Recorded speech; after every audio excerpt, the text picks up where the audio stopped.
Welcome. This is the Midlife Rising podcast. It's Jen here, and we are going to talk about one of the biggest complaints that we hear from women going through midlife and menopause, and that is night sweats. This is one of the most frustrating, exhausting, and a lot of women find it embarrassing too, the night sweats. And we're told it's just hormones, and this is just a myth, because it's so much more complex than just hormones.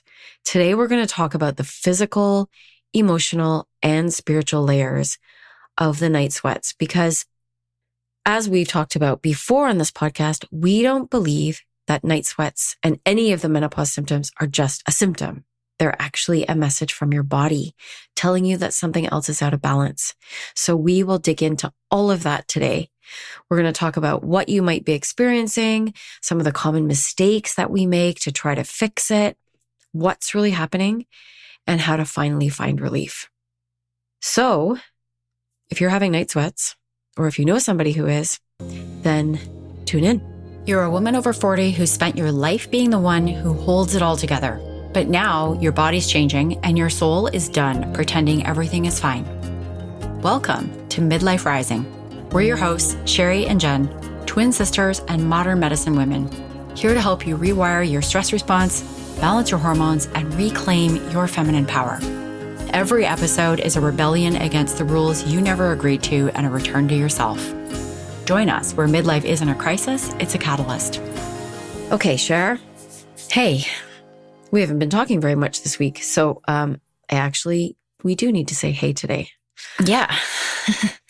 And you've got a little bit of a cold. Yeah, we should acknowledge that. I hope I can keep it to keep my voice as normal as possible today. Mm-hmm. So let's talk about night sweats. I've been talking about this a lot on TikTok lately, and there are so many women who are struggling with this. It's almost ridiculous. Like it's almost almost the most common symptom after hot flashes. Yeah, it was actually the first symptom that I felt. And I was, I want to say 42, 43 when I had my first night sweats. You know what? It might have been mine too. I thought it was hot flashes, but I had the odd night sweat through my 30s. Like, I don't know. That would happen to me sometimes. So I think when they first started happening, I didn't really associate it with menopause. Oh, I certainly didn't want to either because I was feeling them early in my 40s. Yeah, I was also in denial because I was still trying to have a baby. So yeah. I told myself, oh, this is just the hormones that they're pumping into me, or this is just, because I had a miscarriage. And so I had some night sweats after that. And I know that that's common. So I sort of kept chalking it up I was in a little bit of denial. Like, I'm like, no, this is infertility. This isn't menopause. Yeah. Yeah. I know, Cher, for me, it was, I was living in South Africa. So for most of the year it was hot. So, and we didn't have air conditioning. So I would chalk it up to just the heat. Yeah. It's funny how we don't want to acknowledge that we're heading into perimenopause. I think that's probably where a lot of women are at in their early 40s. They're feeling symptoms, but they're either not connecting it to menopause or they're denying it even to themselves because they don't want to even face that fact. For sure. I've heard some women that definitely do not want to, they're not ready for it. I certainly wasn't. No. Okay. So for someone who doesn't necessarily recognize themselves in this, what does it feel like? A night sweat is when you wake up in the middle of the night. Sometimes you might even feel heat moving from the chest up, and you're immediately in a full pajama soaking sweat. You know what I find so interesting about it, Cher, is that there's once or twice where I've woken up a few seconds before the night sweat. Yep. And it's like I go from being completely dry to completely drenched in a split second. Yep. And I don't even understand how our bodies can do that. It is, that started to happen to me after a while. And I'm wondering whether my body, like I started to wake myself up, like recognizing the signs or something. Cause sometimes I'd actually be able to preempt it if I could get the covers off fast enough, then I could avoid the sweat because it's so disruptive to your sleep. Like you got to get up, you're changing your pajamas, you're probably putting a towel or something down on the sheets because you don't want to get your partner out of bed to change the sheets. And sometimes this would happen. Like I'd go through a couple pairs of pajamas in a night when it was bad. Oh, I never had more than one a night. And it was rare for me. So it wasn't one of my worst symptoms. Yeah, it only lasted for me not very long. I'd go through spurts and then I found a solution. So then I'd use that and it would work. And then I'd sort of, it'd peter off and then they'd come back. So I'd have them for a week or so. And yeah, it's almost like breaking a fever. Yes. Like when you get feverish and you're chilled and then you wake up during the night and suddenly you're like, you've sweated through everything. You know what? Physiologically, that it almost is what it is.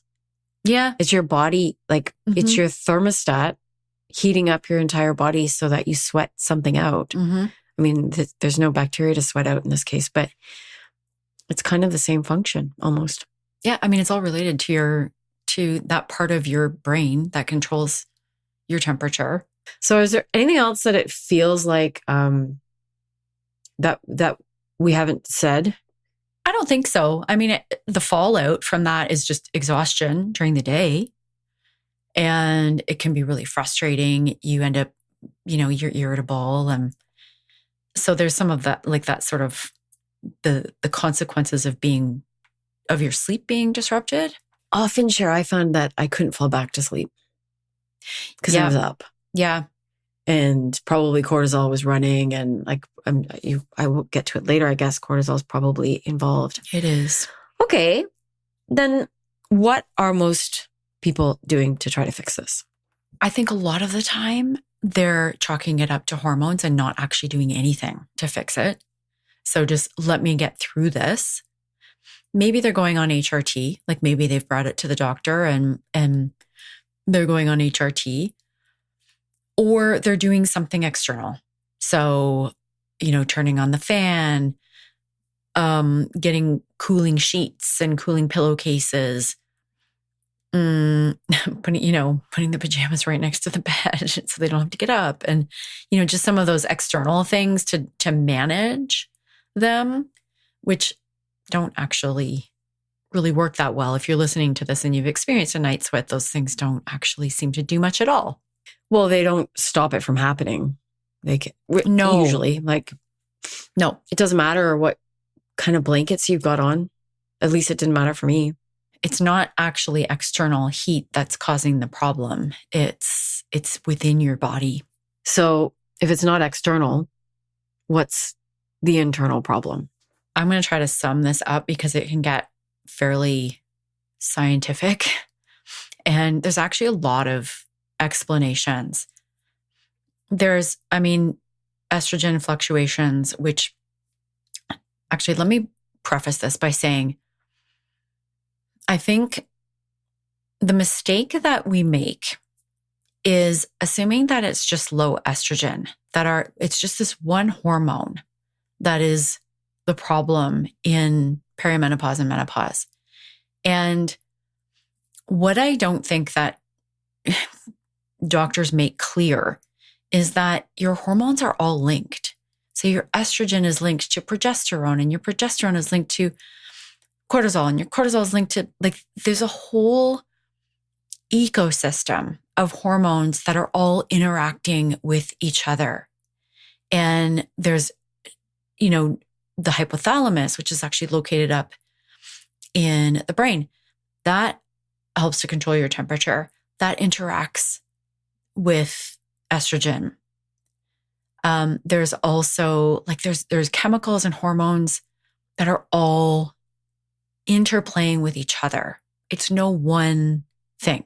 You know what I hear from a lot of women actually share these days is that many women are now understanding the 3 sex hormones and that you need all 3 and they're up on that. Mm-hmm.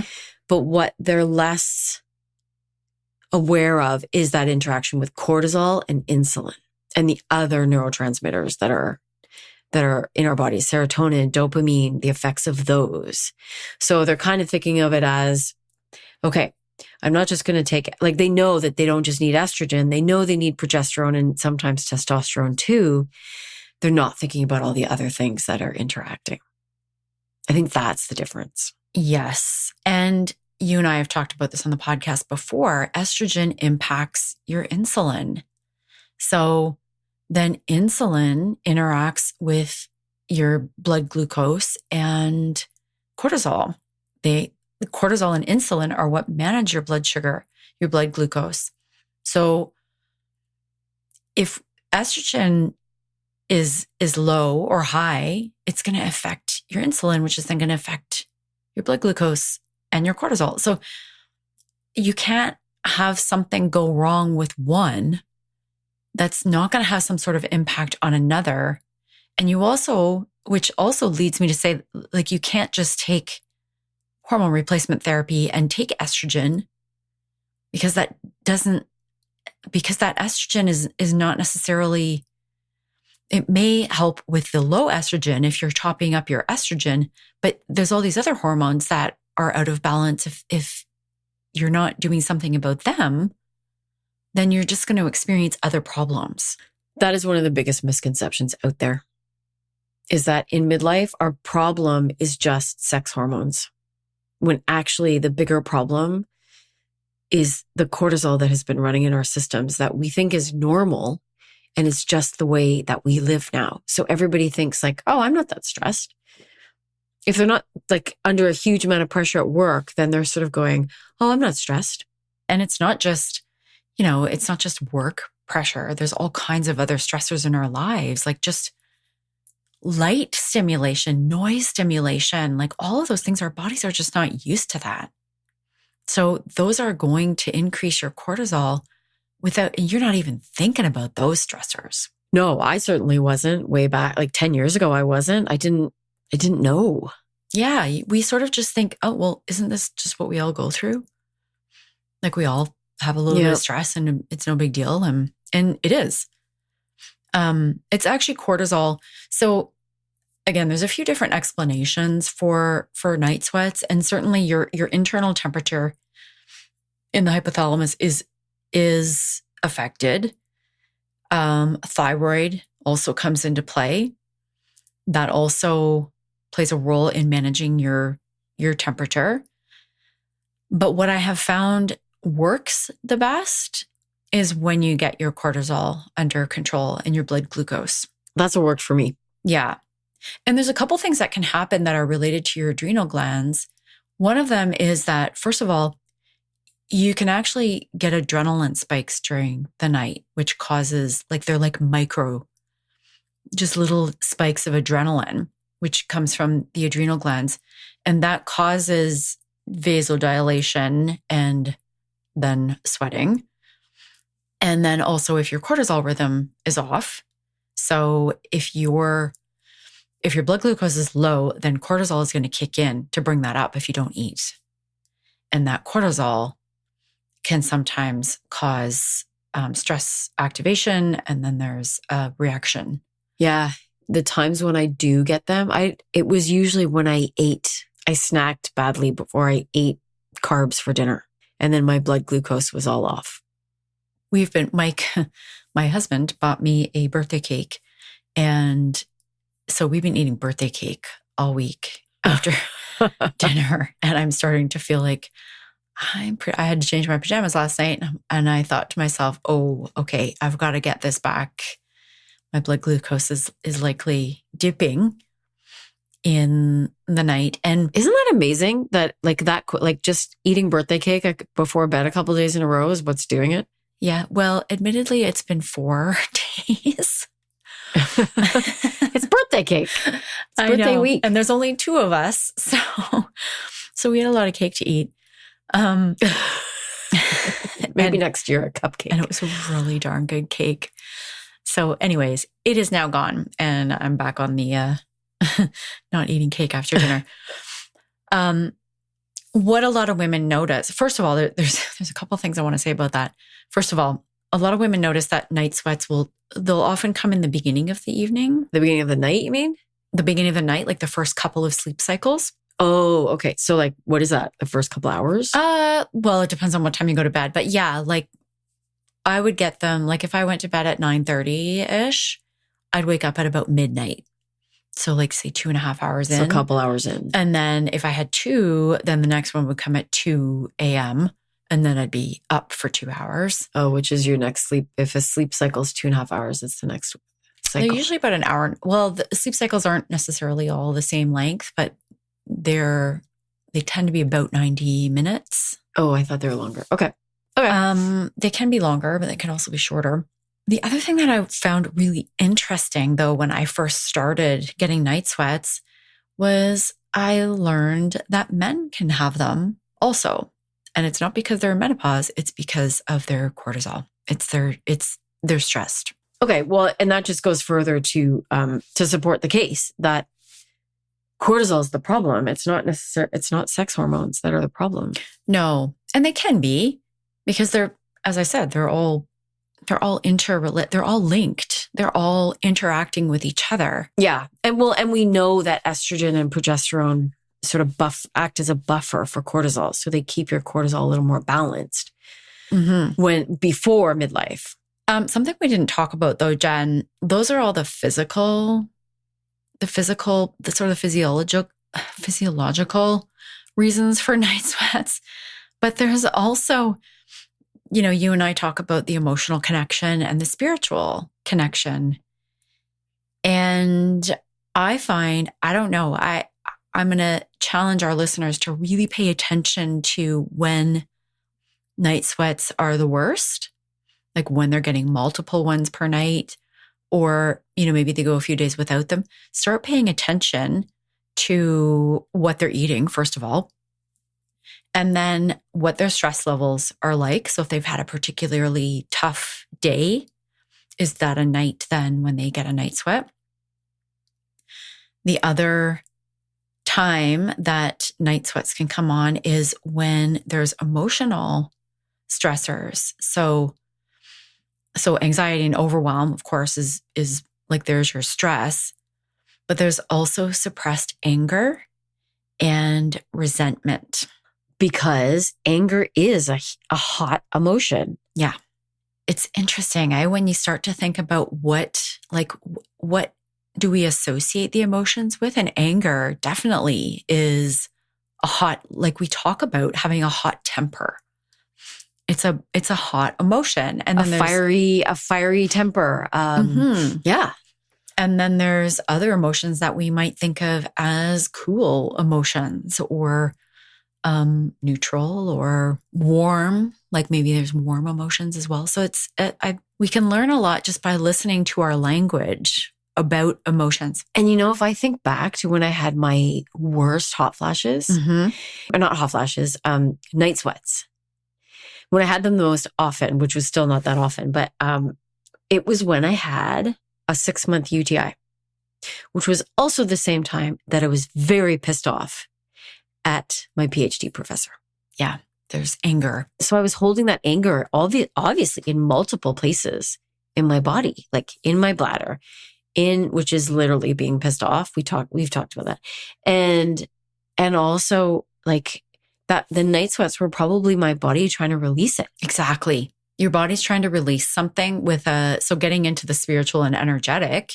First of all, the night sweats, they're linked with the solar plexus, so your power center in the center of your body. Ooh, I didn't know that. Which is also where your liver and your gallbladder sit. That's the seat of anger. So, and we tend to feel anger when we lose power.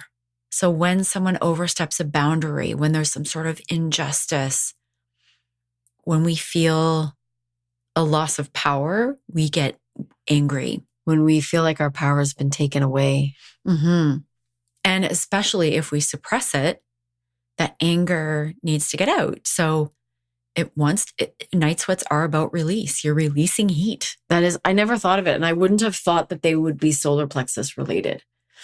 Because that's in your solar plexus is your belly area. And I like night sweats. Your upper belly, right? Like your Yeah. And center. actually night sweats for me always, I always felt it around my chest. Like that was where I'd be the most sweaty. Mm-hmm. Yeah, I suppose it does make more sense now that I'm thinking about it. So, well, there's just coming back to the resentment piece.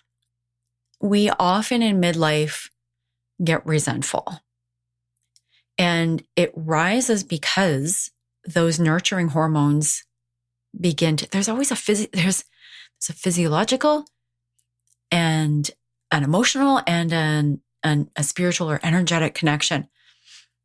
As the estrogen and the progesterone and the oxytocin, those hormones that are nurturing or sort of cause us to be nurturing, take care of our children, they start to subside, they decrease. And in their place, the resentment and anger tends to rise because we don't have those hormones to buffer that anger or the resentment. And for so many years, women spend, 20 years taking care of everybody else. And they usually get to a point in their 40s or 50s where they think, I am done with this. I'm done. Like I'm, women tend to be the project managers in their homes. So even if they get help from a partner. Yep. Children are not. No. And quite often our partners are not they might be project managers somewhere in work or whatever, but they don't tend to be the project managers at home. So the women are taking, and that is not to say everybody. I know people who have a very different relationship. But for the women who do take on that role, there's a lot of responsibility and time that comes with that. And you get to a point where you just get tired of it. You know what I found, Cher, even more so is that, yes, we might get resentful because we've been taking care of people all our lives. What I think is even more important is that we get to a point where our hormones are not telling us to take care of everybody else anymore, but society still expects us to. Yes. Or we've been conditioned that we still have to. So we're actually fighting against that. Like I could see myself looking back and going, I don't mind taking care of everybody else. Like I don't mind taking care of my child. I don't see it as a sacrifice. I don't feel any of that. But at the point where that's not my responsibility anymore, and as my hormones are going down, it's like, okay, I'm tired of taking care of everybody else. Like the expectations are all on me. But I've been conditioned to please everybody. So that's what's causing the resentment now. Yeah. And it's also another big thing that you talk about, Jen, is boundaries. We become very aware of our boundaries in midlife and who's overstepping them, when we're not, like we get mad at ourselves for not exercising a boundary, not maintaining one. And then we feel resentful towards the person who's taking up our time or who has asked for something and we give it. And then we feel resentful because we didn't really want to. Yep. And those come up in midlife more than any other time. So then we get even more angry and resentful. And then we get night sweats. Mm-hmm. Yeah. And then your body wants to release that resentment, that anger. There's also the other piece going along with the spiritual and energetic, going along with the power center. There tends to be power shifts at this time of your life. Oh, yeah. So, and identity shifts. So, power shifts often come with identity shifts. So so if you have kids, quite often they're hitting, to become teenagers or even leaving home, and you no longer have authority over them. That could cause some resentment. I can't control you anymore. Yeah. Not that you could in their teenage years, but yeah, the feeling of having that next step of having to let go and your identity's changing anyway. Yeah. You're no longer like you're not caregiver anymore. You're mom, maybe mom, but You're there more as a guide and a support versus a caregiver, a mother. So, and even for non-mothers, this will happen as well, where especially for women who wanted to be mothers and never got to be, their power shifts because they're getting to midlife and realizing, oh, this is never going to happen.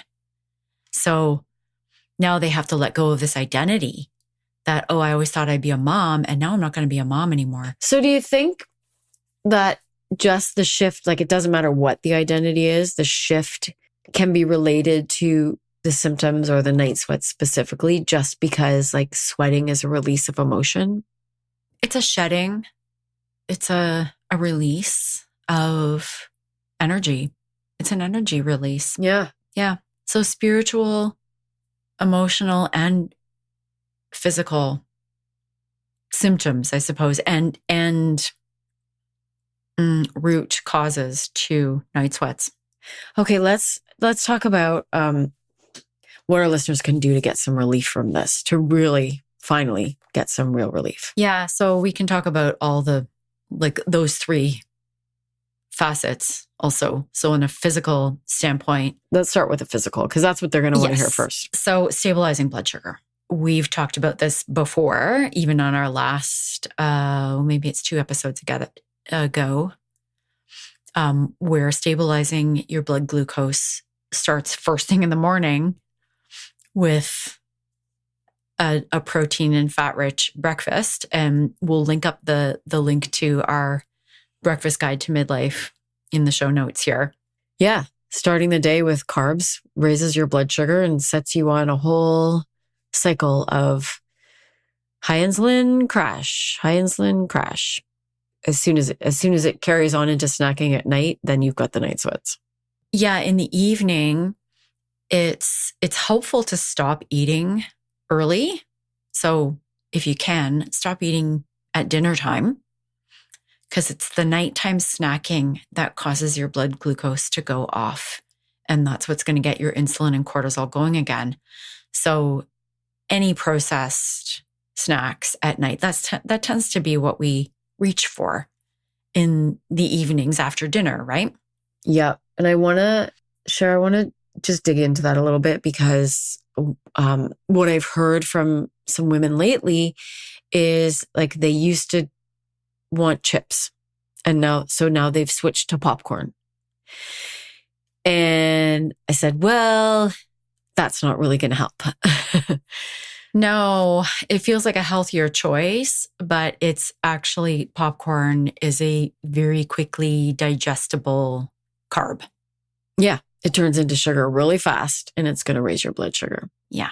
And cause night sweats. If you're really hungry in the evening, try some nuts and seeds, maybe half an avocado, maybe a little bit of Greek yogurt, something that has some fat and some protein. I always recommend the full fat versions, coconut yogurt.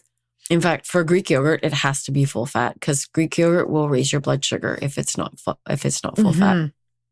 Yeah, and even if it's plain, like eat the plain non-sugar kind, like the kind without the fruit. Definitely plain and full fat Greek yogurt, so you're getting a bit of protein and fat.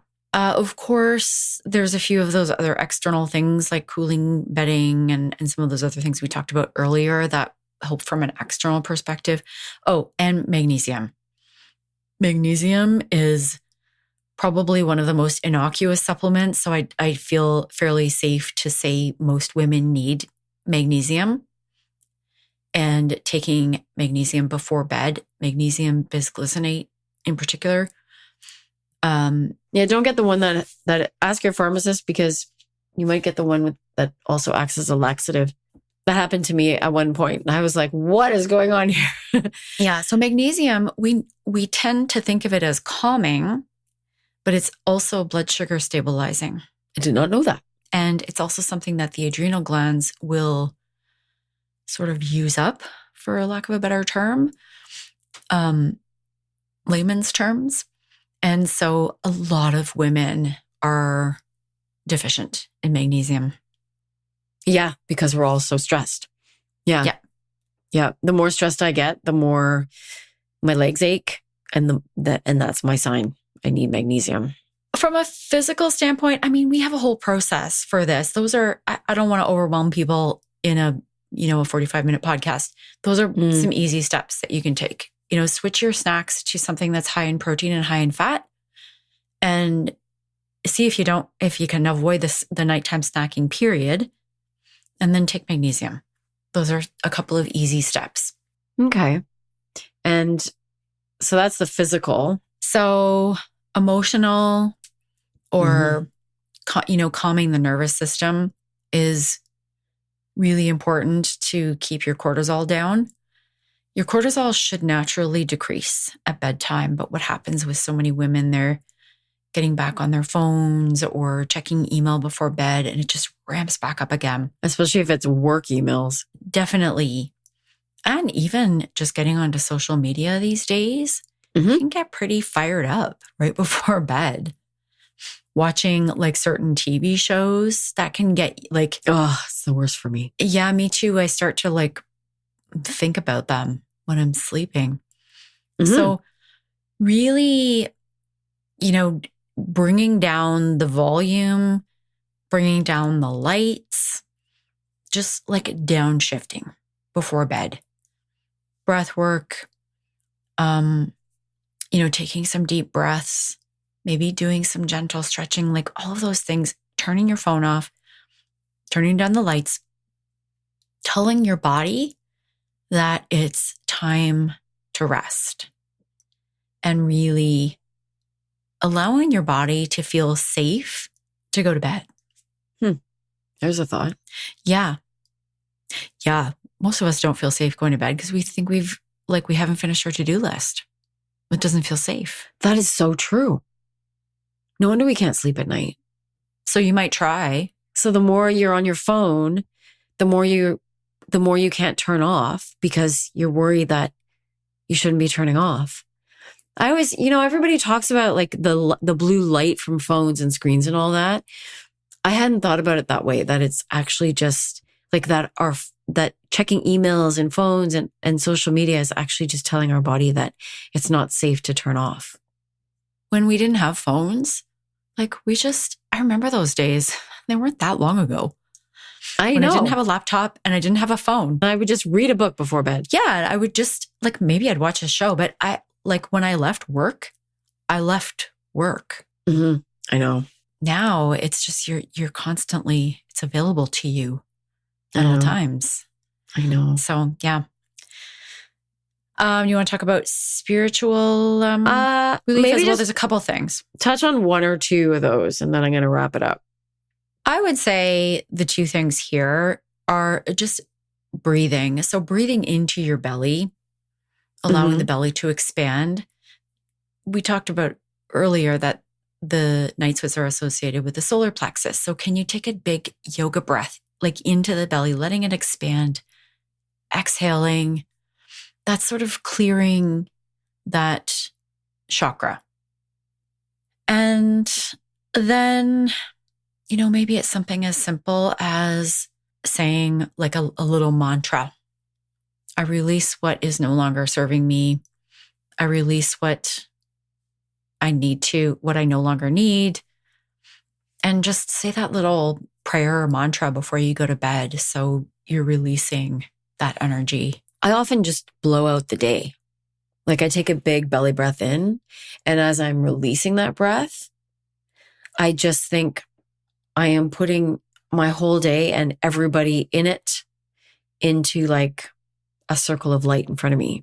And it's a really easy way to just let go of all of that. I like that. Yeah. It's like blowing it out because I blow out through my mouth as I've been breathing. I breathe in, then I breathe out through my mouth as if I'm blowing out candles.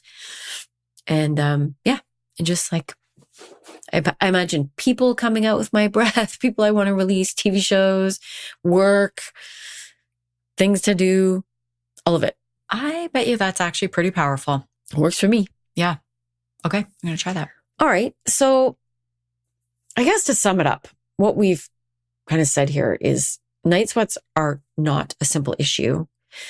do check with your doctor, do check with a naturopath who is an expert in menopause, because it's so multifaceted, but it's not random. It is directly linked to exactly what's going on in your emotional, physical, and mental world, especially with some small, consistent practices. So if you take anything away from today, it's what little habit could you change that is going to affect the internal aspects of your night sweats? And I want you to know that this is just a phase. It is not your body misbehaving. It is your body transforming for the next phase of your life. And if you want help with that, we are here. We've just launched a new program. It's called the Body Balance Blueprint. We will link that up in the show notes. And I would love for you to share your experiences, your questions, or your stories about night sweats. You can find us on Instagram. We'll link our Instagram accounts in the show notes, and recently on TikTok, having so much fun over there. So I will link up that account too. And yeah, last thing I want to say is thank you for being here. We're so grateful for you and for being on this journey with us. And we will see you next time, or hear you next time.